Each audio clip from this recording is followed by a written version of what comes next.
Salve rapaziada, começou o primeiro vídeo aqui do canal, certo? E então vamos começar o bike check. Então vamos lá. Como vocês podem ver aqui, ó, eu uso um quadro Azonic modelo Raptor T26, certo? Laranja fluorescente, aros VMAX, pneu balão Kairu, certo? Parte de disco e a pinça de freio é o WinZip. Calma, deixa eu focar aqui, ó. WinZip com traseiro WinZip, cubo traseiro. Canote aqui, ó, é canote com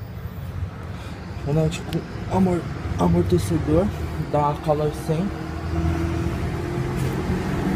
Usa essa lanterninha aqui, não sei a marca dele.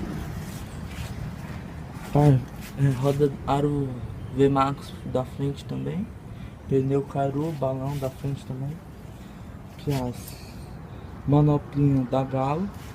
Manete GTS junto com Rapidfire. Esse lado a mesma coisa aqui, manopla Galo com manete GTS também. Guidão da FIB.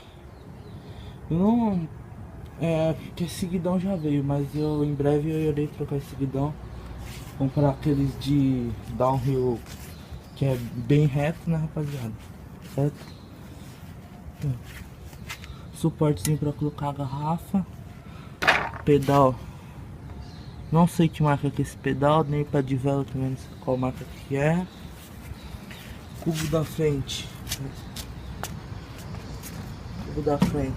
WinZip também, raio inox. Banco é da Tiote, muito bom esse banco de gel. Aqui, ó. Como é, rapaziada, vou dar um pausa aqui só pra ver. Voltei aqui, rapaziada. Aqui, ó, mesa da Eleven.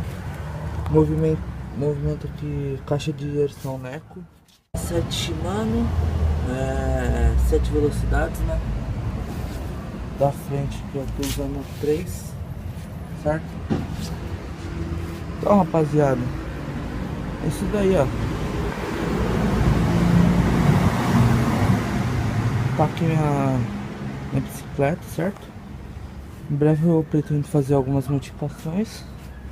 Pretendo colocar uma suspensão Spinner 300, trocar esse guidão aqui, colocar o reto de downhill, que eu não sei o nome.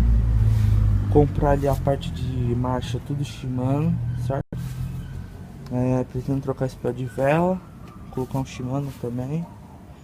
Isso aí, rapaziada. Em breve estarei postando mais vídeos, como esse daqui é o primeiro vídeo do canal, certo? Vídeo do canal, espero que vocês tenham gostado. Deixa o like aí, comenta o que vocês querem pintar de qual cor o disco. Comenta aí, rapaziada. Não esquece de deixar o like. É isso aí. Falou.